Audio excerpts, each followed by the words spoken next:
Dzina la Atate, dzina Mwana, dzina Mzimu Woyera. Chaulere cha Ambuye athu Yesu Kristo ndi chifundo cha Mulungu Atate ndinso mphatso za Mzimu Woyera zikhale nanu. Asungana okondeka ndipo makolo nonse ngakhale muvutikira amene muli pa khomo. Tili okondwa kuti mwambo unonso uli pafupi kutha ndiponso kutha kwake ndi pakuthira nsembe.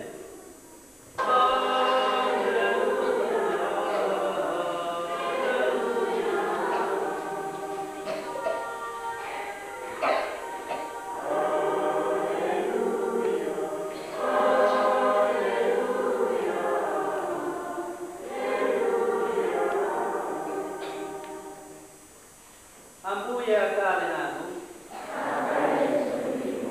Mawu awa achokera mtenga wabwino monga talembera Yohane Woyera.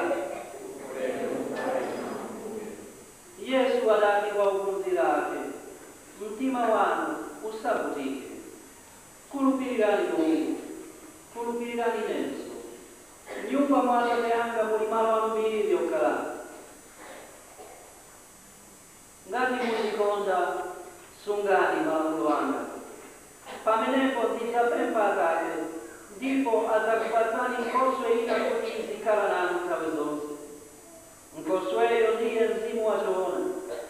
Anthu ongokonda za pansi pano sangathe kulandira ayi chifukwa samuona kapena kumudziwa, koma inu mumamudziwa. Munthu amene alandira malamulo anga nawasunga ndiye amandikonda, ndipo Atate anga adzamukonda iye amene akonda ine. Inenso ndidzamukonda munthuyo ndipo ndidzadzionetsa kwa iye. Amenewa